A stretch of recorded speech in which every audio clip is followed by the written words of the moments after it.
ဒီကမ္မထံ၅မျိုးမြတ်စွာဘုရားပေးတယ်ပြန်ချုပ်ပြီးတော့ပြောရမယ်ဆိုရင်ပရမကမ္မထံကကိုယ်ခန္ဓာကိုယ်သူတော်ခန္ဓာကိုယ်ရဲ့မတင့်မတဲယွန်းစပွဲဆိုတာကိုအချိန်ချင်းထပ်ထပ်တွေးပါဒါကမ္မထာထုတ်တာပဲနော်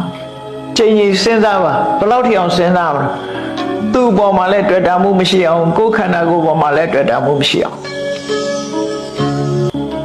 တွေ့တာရဲဆိုတဲ့တဏှာပြတ်သွားသည့်ထိအောင်တွေးစဉ်းစားအချိန်ချင်းထပ်ထပ်ကြည့်သဘာဝအတိုင်းကြည့်တာကိုအနုပတ္တိလို့ခေါ်တယ်အနုဆိုတာတကယ်အစစ်မှန်တိုင်းသို့မဟုတ်အထက်ထပ်ပတ္တိဆိုတာဉာဏ်နဲ့ကြည့်တာမတင်တယ်ဘူးဆိုတာဉာဏ်နဲ့အချိန်ချင်းထပ်ထပ်ကြည့်တယ်အဲ့ဒါကိုဝေကမ္မထာထုတ်တယ်လို့ပြောတာပဲနော်နောက်တစ်ခုကအာရိပတိကူလသိညာတယ်ကိုစားတဲ့အစာအာဟာရဒါစားတဲ့အချိန်မှာစဉ်းစား